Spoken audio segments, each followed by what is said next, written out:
Three YouTube superstars recently got the opportunity of a lifetime to interview the President of the United States. They were chosen based on how much influence they have on YouTube, and one of the lucky recipients of that honor was Hank Green, who loves a good joke. What did one snowman say to the other snowman? Smells like carrots. Hank Green has a huge following online. With 500,000 Twitter followers, a ton of fans on Tumblr, and nearly 2.5 million subscribers to his Vlog Brothers YouTube page that feature videos like this. What do the Force and duct tape have in common? Well, there's a dark side and a light side, and they both hold the universe together. But Hank does more than just tell jokes. He and his brother created VidCon, which draws more than 20,000 people each year.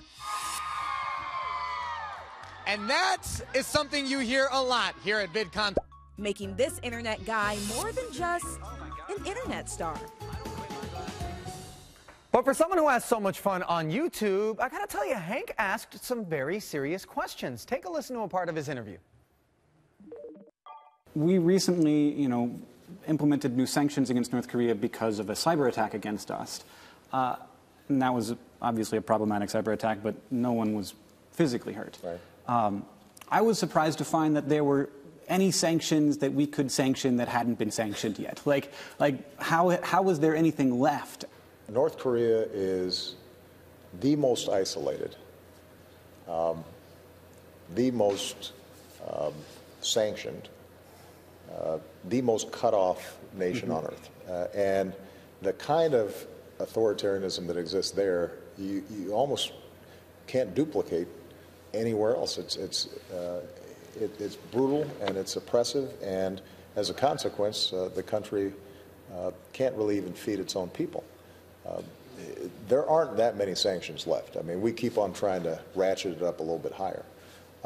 Over time, you will see a regime like this collapse. Calm, cool, and collected. I spoke with Hank earlier today about the big interview with the president. Hank, when you first started making YouTube videos, did you ever imagine it would lead to an opportunity to speak to the President of the United States? When I first started making YouTube videos, it was very clearly something people did just because they didn't have anything else to do. So, no. But it seemed like the two of you got along quite a bit. I mean, he was very friendly. He was very open.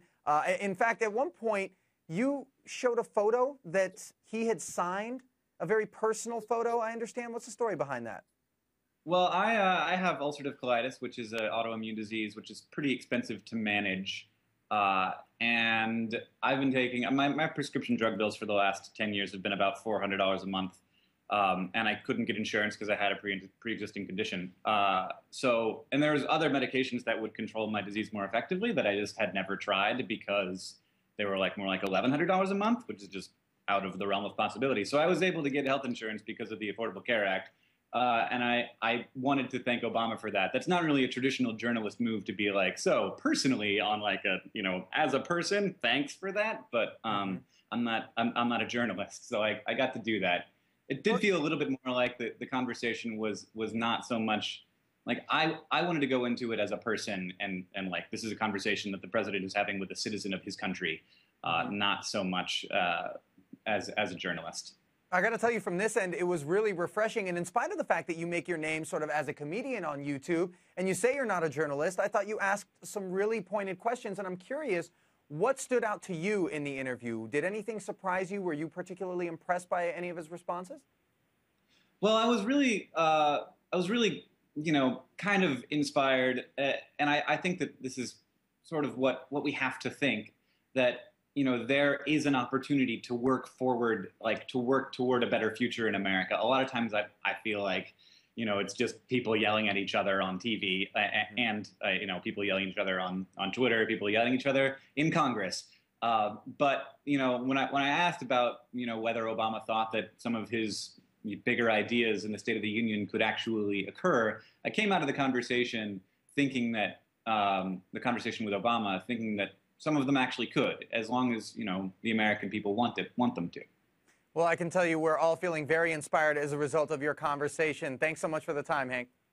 Yeah, absolutely.